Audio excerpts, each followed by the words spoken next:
तो कहानी की शुरू होते ही हमें एक कपल को गाड़ी में दिखाया जाता है जो कि किसी इमरजेंसी सिचुएशन में शहर से निकलकर भागना चाह रहे हैं। कार में चलते हुए रेडियो से हमें पता चला कि दुनिया में कोई पेंडेमिक यानी वबा आ गई है, जिसके चलते बहुत से लोग अजीब से ज़ॉम्बीज़ में बदल रहे हैं। ये ज़ॉम्बीज़ पहले से कई ज्यादा खतरनाक हैं, ना तो मरते हैं और ज़ॉम्बीज़ बनने के बाद इंसान पौधों और इंसान का कॉम्बो बन जाता है। इनकी तरह बहुत से लोग और भी इसी पेंडेमिक से भागने की कोशिश कर रहे थे। अचानक कार चलाते हुए इन्हें एकदम से तेज रोशनी दिखाई देती है, जिसके बाद इनकी कार का एक्सीडेंट हो गया। सीन कट हुआ और हमें देखने को मिला कि इथन की जब आंख खुली तो वो उस गाड़ी में नहीं था जिस गाड़ी में उसका एक्सीडेंट हुआ था, और साथ ही उसके साथ उसकी वाइफ भी नहीं थी, जिसे देखकर वो बहुत ज्यादा कंफ्यूज हो गया। वो गाड़ी से बाहर निकला और इधर उधर देखने लगा, जहाँ देखने पे पता चला कि ये दुनिया पूरी तरह तबाह हो चुकी है। और जब इथन का एक्सीडेंट हुआ था उस टाइम तो पेंडेमिक की शुरुआत थी। साफ मतलब है कि एक्सीडेंट के टाइम से अब तक बहुत सा वक्त गुजर चुका है, और उस वक्त में इथन के साथ क्या हुआ उसे नहीं पता। वो अपनी वाइफ को ढूंढने के लिए इधर उधर निकल रहा था, तभी उसके सामने एक आदमी आ गया और उसने इथन के ऊपर गन पॉइंट कर दी। इससे पहले वो इथन को मार देता, पीछे से कोई गोली चलाकर उसे ही शूट कर देता है। जिसने इथन की जान बचाई थी वो एक लेडी थी, जो अब उस जख्मी आदमी के पास आकर उसे मुंह पे थप्पड़ मारती है और बेहोश कर देती है। जिसके बाद वो इथन के पास आई और उसने बताया कि मेरा नाम मे है। वो यहाँ इथन से पूछते हैं तुम यहाँ क्या कर रहे हो। इथन जवाब देता है कि मैं अपनी वाइफ को ढूंढ रहा हूँ, जिसका मेरे साथ एक्सीडेंट हुआ था, लेकिन न जाने अब वो कहाँ चली गई। यहाँ ये लेडी इथन को अपनी मदद करने को कहती है। वो उस बेहोश आदमी को अपने साथ ले जाने वाली थी। अब यहाँ इस जख्मी आदमी को ये लोग ट्रक में डालते उससे पहले ही इथन खुद बेहोश हो जाता है। जब उसे होश आया तो उसने देखा कि वो एक बेड पे लेटा हुआ था। ये उसी लेडी का घर था, यानी वो लेडी इथन को भी अपने ट्रक में डालकर अपने घर ले आई थी। वो जब नीचे आया तो उसने देखा ये लेडी उसके लिए खाना बना रही थी। अब ये लेडी भी उससे कुछ सवाल करती है,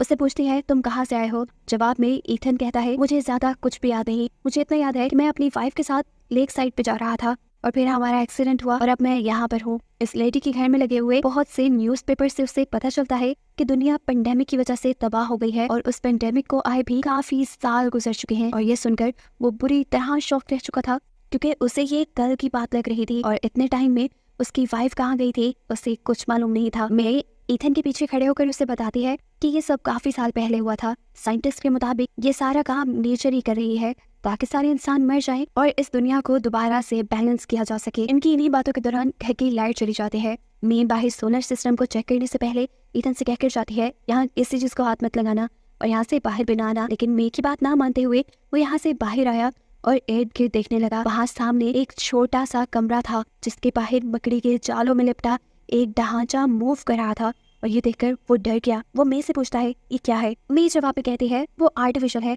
तुम उस पर ज्यादा ध्यान नहीं दो, उसे सिर्फ यहाँ हिफाजत के लिए लटकाया गया है। मैं ये सारी बातें करते हुए अभी भी अपने सोलर सिस्टम को चेक कर रही थी, जिसकी प्रॉब्लम जब उसे समझ नहीं आती तो यहाँ इथन उसकी मदद करता है। इसके बाद ये दोनों ट्रैप को चेक करने के लिए जाते हैं, जिसमें आज उनके लिए फाइनली शिकार फंस गया था। अब रात का खाना खाने के बाद इथन उसे कहता है आपकी मेहमान नवाजी का बहुत शुक्रिया, लेकिन अब मुझे जाना होगा क्योंकि मुझे अपनी वाइफ को ढूंढना है। लेकिन यहाँ मैं उससे कहती है रुक जाओ, आज की रात सुबह को मैं तुम्हारे साथ खुद जाऊंगी तुम्हारी वाइफ को ढूंढने के लिए। इथन उसकी बात मान जाता है। वो यहाँ पर फजूल नहीं रहना चाहता था, इसलिए रात में उसने साइकिल चलाकर मे के घर के लिए पावर भी यानी इलेक्ट्रिसिटी भी जनरेट की। जिसके बाद मे सोने चली जाती है, लेकिन इथन को अभी भी सब्र नहीं हो रहा था सुबह होने का, इसीलिए आधी रात में वो खुद मे की गाड़ी लेकर अपनी वाइफ को ढूंढने के लिए निकल गया। उसे एक्सीडेंट से पहले की चीजें भी पूरी तरह याद नहीं थी। जो बात उसे याद थी वो ये कि पेंडेमिक से पहले वो दोनों कैंडल लेक तक जा रहे थे, जहाँ पर उनका एक घर था। फाइनली इथन वहाँ पर पहुँच भी जाता है। वो अब अपना घर खोलकर अंदर जाने वाला था, लेकिन उसने नोट किया कि घर अंदर से लॉक है। वो अब जोर जोर से एमा एमा चिल्लाने लगा, लेकिन जब अंदर से कोई आवाज नहीं आई तो मजबूरन उसे विंडोज तोड़कर अंदर जाना पड़ा। अंदर कोई रह तो रहा था, लेकिन वो एमा बिल्कुल नहीं थी। जो कोई भी था इथन उसे टॉर्चर करके उस एमा के बारे में पूछने लग जाता है, लेकिन ये लड़की बताती है कि वो किसी एमा को नहीं जानती और काफी सालों से वो अपने बेटे के साथ यहाँ पर अकेले ही रह रही है। अब ये लोग यही बातें कर रहे थे कि इन्हें पीछे से भारी कदमों की आवाज आने लगी। इथन ने हैरानी में मुड़कर जब पीछे देखा तो वहाँ पे एक बहुत ही भारी स्केलेटन था, जो इंसान से ज्यादा कोई दरख्त लग रहा था। वो इनके घर के अंदर घुसने की कोशिश करता है, लेकिन जल्दी से वो लड़की आगे बढ़कर घर का दरवाजा बंद कर देती है। लेकिन वो स्केलेटन जो कि एक ज़ॉम्बी है असल में, वो इथन की तोड़ी हुई विंडो से इस घर के अंदर उस लड़की के ऊपर हमला कर देता है, जिसे बचाने के लिए इथन पास पड़ी हुई हथौड़ी उठाकर उसके सर पे जोर जोर से मारता है, और ऐसे वो ज़ॉम्बी दूर हो जाता है और औरत बच जाती है। थोड़ी देर बाद इथन ने जब दरवाजे के बाहर देखा तो वो शॉक रह गया कि वो स्केलेटन अभी भी जिंदा था। और फिर इस औरत ने बताया कि ये प्लांट जैसे ज़ॉम्बीज कभी नहीं मरते, लेकिन खैर इन्होंने इस टाइम इस ज़ॉम्बी से छुटकारा पा लिया था। अब ईथन और ये लड़की कुछ देर बातें कहते हैं और फिर ये लड़की ईथन से कहती है तुम सो जाओ, अभी मैं घर की रखवाली करती हूँ ताकि यहाँ पर कोई ना आ जाए। उसकी बात मानते हुए ईथन सो गया, लेकिन सुबह जब ईथन की आंख खुली तो उसका पूरा मुंह खून से भरा हुआ था और उसने जब पीछे मुड़कर देखा तो वो औरत और जो बच्चा इस घर में थे वो दोनों नीचे मरे पड़े थे। ऐसा लग रहा था कि किसी ने बुरी तरह चीर फाड़ कर उन्हें खा लिया हो। डर कर वो जब घर से बाहर गया तो उसने देखा कि कोई ज़ॉम्बी टाइप क्रिएचर एक बच्चे के ऊपर हमला किए हुए थी। जैसे ही ईथन उसके पास गया तो उसने फौरन ही ईथन की तरफ झपटा मारा, लेकिन ईथन को खाने के लिए नहीं, वो ईथन से कुछ कहना चाह रही थी, कुछ बोलना चाह रही थी, लेकिन उसकी आवाज बंद थी। ईथन उससे डर रहा था और अचानक गोली के चलने की आवाज दोनों को ही डरा देती है और ईथन के सामने खड़ी ज़ॉम्बी नीचे गिर जाती है। हमें पता चला कि यहाँ पर ईथन को बचाने के लिए मे आई थी। अब यहाँ से जाने से पहले ईथन को यहाँ पे लगा हुआ एक बर्ड बॉक्स दिखाई देता है जिसपे उसकी वाइफ का टैटू बना था। वो जल्दी से इस बर्ड बॉक्स को खोलता है तो वहाँ पे एक सेल फोन था जिसकी बैटरी डेड होने वाली थी। ये मोबाइल उसकी वाइफ का ही था जिसमें एक वीडियो बनी हुई थी। इस वीडियो में उसकी वाइफ बता रही थी कि ईथन तुम्हें भूलने की बीमारी हो चुकी है और मैं नहीं जानती कि तुम्हारी इस बीमारी के साथ मैं कब तक तुम्हारे साथ रह पाऊंगी। इस वीडियो में ईथन खुद उसके पीछे लेटा हुआ था। इससे पहले कि वो वीडियो पूरी देख पाता मोबाइल बंद हो जाता है और ईथन गुस्से से पागल होने लगता है। यहाँ पर अब मे उसके पास आती है और उसे कंट्रोल करती है और कहती है तुम मेरे साथ घर चलो, मेरे घर चार्जर है, तुम इस मोबाइल को चार्ज कर लेना। लेकिन अब तो ईथन को मे भी याद नहीं रही थी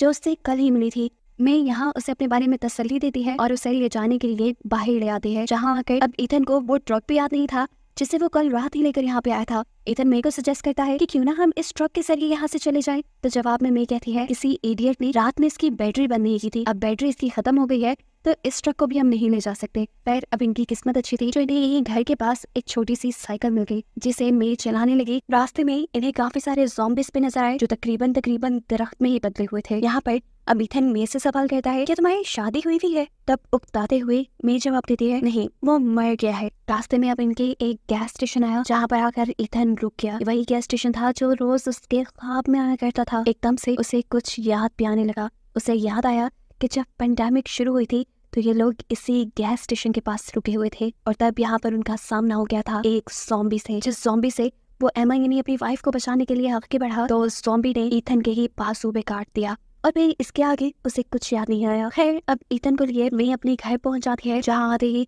उसने ईथन को चुप रहने को कहा क्योंकि उसे अपने घर के करीब से किसी की आहट महसूस होने लगी थी। उसने करीब जाकर जो भी था उसे गन पॉइंट पे ले लिया और तब उस आदमी ने बताया मैं इनोसेंट हूँ, मैं तो सिर्फ अपनी वाइफ को ढूंढ रहा हूँ। इस टाइम मैं बहुत ज्यादा भूखा हूँ और खाने के लिए मैं आपकी कुछ भी मदद कर सकता हूँ। अब इसकी डील मानने से पहले मैं ईथन के जरिए उस आदमी को चेक करवाती है और उसके सारे वेपन ले लेती है। फिर आदमी उनके लिए लकड़ियां काटने लग जाता है जबकि अंदर से मैं उनके ऊपर नजर रखे हुए थी। मैं उसके लिए खाना बनाती है और यहाँ पर हम देखते हैं कि वो आदमी ईथन को चकमा देते हुए अपनी गाड़ी के पास जाकर अपनी गाड़ी में छुपाई एक और गन ले आया है। घर के अंदर आने से पहले मैंने इन दोनों को जूस दिया और फिर खाना खाने के लिए डाइनिंग पे बुला लिया। खाना खाने से पहले उसने ईथन को वार्न कर दिया था कि तुम ये खाना मत खाना और टेबल पे बहाना बना देना कि तुम्हें भूख नहीं। ईथन नहीं जानता था कि मैं उसे ऐसा क्यों कह रही है। खैर खाने के टेबल पे हम देखते हैं कि ईथन की तबीयत खराब होने लगी थी, उसे चक्कर आने लगे थे और जैसे ही वो उठकर आगे बढ़ा तो वो बेहोश हो गया। मैं जब उसे चेक करने के लिए उसके करीब गई तो उस आदमी ने भी चकमा देते हुए मे के पास से उसकी गन छीन ली। वो अब मे को धमकाने लगा था लेकिन मे ऐसे खड़ी थी जैसे उससे तो उसकी धमकी से कोई फर्क नहीं पड़ा। यहाँ तक कि यह आदमी जब उसके मुंह पे गन भी मारता है तब भी मे बिल्कुल शांत रहती है क्योंकि वो जानती थी यह आदमी ज्यादा कुछ कर नहीं सकता था। उसने खाने में बेहोशी की दवाई जो मिलाई थी जिसके चलते कुछ ही देर में यह आदमी बेहोश हो गया। इसके बाद मैं ईथन को लेकर उसके कमरे में चली गई और फिर ईथन को जब होश आया तो वो काफी अच्छा महसूस कर रहा था। मैं उसका इतना ख्याल रख रही थी, इसलिए मे का शुक्रिया करने के लिए जब वो नीचे जाने लगा तो उसने देखा कि छुपके से दो लोग उनके घर में घुस आए हैं, जिसमें से एक ने आते ही एमा को पकड़ लिया और बंदी बना लिया। पता चला कि ये दोनों उसी आदमी के दोस्त थे जो अभी थोड़ी देर पहले यहाँ पर आया था। असल में उस आदमी को शक था कि मैंने ही उसकी वाइफ को मारा है क्योंकि उसकी वाइफ कुछ दिन पहले यहाँ आने वाली थी और उसके बाद वो वापस लौट कर नहीं आई। ईथन ने इस आदमी को भी अपनी वाइफ के बारे में बताया था। वो आदमी ईथन से कहता है क्या पता इसी औरत ने तुम्हारी वाइफ को भी मारा हो। ईथन को उस आदमी के बातों पे शक तो नहीं था लेकिन फिर भी वो इस आदमी के साथ मिलकर मे की घर की तलाशी लेने लगा और वहाँ पर उसे अपनी वाइफ का लॉकेट मिल भी गया। इसका साफ मतलब था कि जरूर ईथन की वाइफ के साथ भी मे ने कुछ गलत किया है, उसे शायद मार दिया है। यहाँ पर हम देखते हैं वो आदमी भी एमा के कमरे से एक बैग लेकर आया था जिसमें बहुत से लोगों की पर्सनल चीजें थी। इसका मतलब कि मैंने एक को नहीं बल्कि बहुत से लोगों को अपना शिकार बनाया था। यहाँ पर अब इस आदमी का दूसरा साथी मे के घर के बैकयार्ड को चेक करने के लिए जाता है, जहाँ अंदर जाकर उसने देखा कि ये जगह बिल्कुल एक हॉस्पिटल जैसी थी, जहाँ पर उनके लीडर को भी बांध कर रखा गया था और उसका भी एक बाजू भी नहीं था। इससे पहले कि वो ये बात जाकर अपने दूसरे साथी को बता पाता, वो मे के बनाए जाल में फंसता है और वहां लगे ट्रिगर बम के फटने की वजह से मारा जाता है। अब इस आदमी को जैसे ही ये एहसास हुआ कि उसका आखिरी साथी भी मारा गया, तो वो अब इस गुस्से में मे को भी मारने वाला था, लेकिन उसकी गन में गोलियां नहीं थी। तब वो मे की ही गन उठाता है उसे मारने के लिए। उसने मे की तरफ शूट किया और हमें गोली के बजाय बम के फटने की आवाज सुनाई थी। और ये बात हमें रिवील हुई कि मे ने अपनी गन में एक खास रेड बटन लगाया हुआ था, जिसको बंद करने पे अगर वो गन चलाती तो गोली निकलती। लेकिन क्योंकि इस आदमी को ये बात नहीं पता थी, तो उस रेड बटन के बंद ना करने की वजह से उस गन में लगा बम फट गया और उस आदमी का बाजू ही कट गया। इस आदमी के मरने के बाद अब दोबारा से ईथन की तबीयत खराब होने लगती है और मैं किसी तरह अपने आप को छुड़ा कर ईथन को उसके रूम में ले जाती है। ईथन परेशान था और उस टाइम मैंने उसे कहा, कुछ नहीं होगा, तुम सुबह तक ही सब भूल जाओगे। और उसके कहने के मुताबिक ठीक ऐसा ही हुआ। सुबह उठने पर ईथन को कुछ याद नहीं था और यहाँ पर मैंने उसे कहा, चलो शिकार करने चलते हैं, क्योंकि घर पे खाना खत्म हो रहा है। चुपचाप ईथन मे के पीछे चलने लगा और चलते हुए इस मर्तबा जिस घर में वो रह रहे थे, उस घर को देखकर उसे एक अजीब सी याद आई। उसे याद आया कि वो और एमा यानी उसकी वाइफ एक साथ इस घर में आए थे, जहाँ पर उन्हें इस घर का ऑनर भी मिला था। वो ऑनर एक प्रीस्ट था जिसने इन्हें बताया था कि यहाँ पे जो पेंडेमिक जो वबा फैली है वो गॉड ने इसलिए फैलाई है ताकि इंसान इससे सबक सीखे। लेकिन एमा यानी ईथन की वाइफ एक डॉक्टर थी और इससे लगता था कि ये किसी खास वायरस की वजह से हुआ है। इन्हीं यादों को याद करते हुए ईथन को ये भी याद आता है कि उसके हाथ पे लगा जो प्लास्टर था उस पे हमेशा रेड कलर से एमा लिखा रहता था, लेकिन आज उसके इस प्लास्टर पे ग्रीन कलर से एमा लिखा हुआ था। और ये सोचते ही उसका दिमाग खराब होने लगा। उसे लगा कि जरूर मैं उसके साथ भी कोई गेम खेल रही है, इसीलिए सब जानने के लिए उसने मे के ऊपर ही गन पॉइंट कर दी। लेकिन मैं इस सब को लेकर गड़बड़ाई नहीं। ईथन ने जब उससे सवाल पूछा कि आज इसका कलर ग्रीन क्यों है, तो मेरे साथ क्या खेल कर रही हो, तो मैंने बड़ी ही आराम से जवाब दिया, रेड पेन खत्म हो गया था।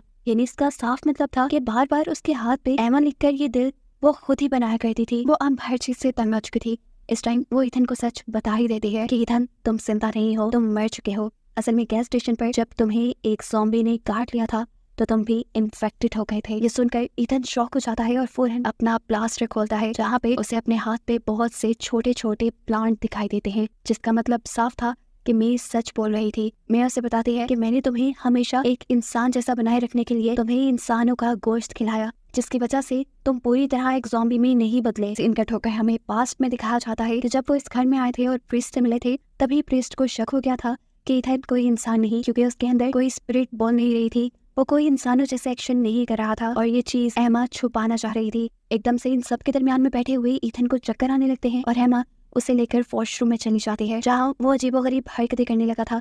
एमा से बोलती है, तो अपने ऊपर कंट्रोल रखो, मैं तुम्हारा कोई इंतजाम करती हूँ। ये कहकर वो नीचे आ गई और नीचे एमा ने उस फैमिली से कहा, असल में ईथन की तबीयत कुछ ठीक नहीं, वो थोड़ी देर में आएगा। ये सुनते ही उस प्रीस्ट का शक कंफर्म होने लगा कि ईथन इंसान नहीं है। वो अब एमा से कुछ बातें पूछना चाहता था, इसलिए उसने अपनी वाइफ और बेटी को यहाँ से भेज दिया। वो जो ऊपर अपने कमरे में जाने लगी थी, उन्हें तभी वॉशरूम में से अजीबोगरीब गुर्राने की आवाज़ आने लगी। वॉशरूम खोलकर जब उन्होंने चेक किया तो ईथन इंतहाई बुरे हाल में था, जिसने इन दोनों को देखते ही इन दोनों के ऊपर हमला कर दिया। अपनी वाइफ की चिल्लाने की आवाज़ सुनते ही प्रीस्ट उन्हें बचाने के लिए जैसे ही वहाँ से जाने लगता है, तो एमा एकदम से पास पड़ी छुरी उठाकर उसके ऊपर हमला कर देती है और उसके पेट में छुरी स्टैब कर देती है। इससे पहले कि वो आदमी अब एमा पे कुछ करता, एमा ने अपनी पॉकेट से गन निकाली और उसे भी मार दिया। ऊपर दिखाया गया कि ईथन ने उसकी वाइफ और बेटी को भी मार डाला था। सीन कट होकर दोबारा प्रेजेंट में आते हैं, जहाँ अब ईथन को एहसास हो चुका है कि मे नाम की बूढ़ी औरत जो उसके सामने खड़ी है, असल में वो उसकी वाइफ एमा ही है, जो अब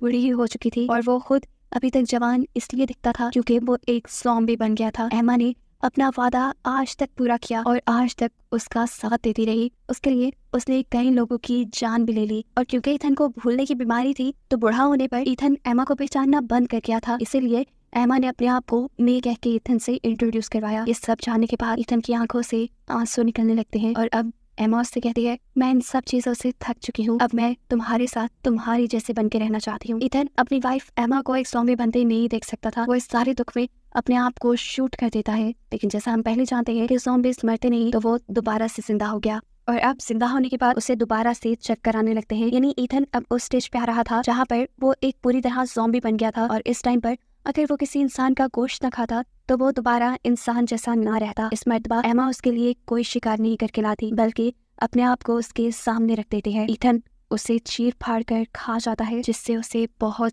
ज्यादा दर्द हुआ। लेकिन फिर कुछ देर बाद दिखाया गया कि वो भी एक ज़ॉम्बी बनकर जिंदा हुई। असल में वो अब ज़ॉम्बी बन के ही ईथन के साथ रहना चाहती थी, जहाँ उसे भी किसी इंसान का शिकार न करना पड़े, और ये उसकी ख्वाहिश पूरी हो गई। ये दोनों अब आगे की जिंदगी ज़ॉम्बी बनकर ही साथ गुजारने वाले थे। और बस यही दिखाते हुए ये कहानियाँ खत्म हो गई।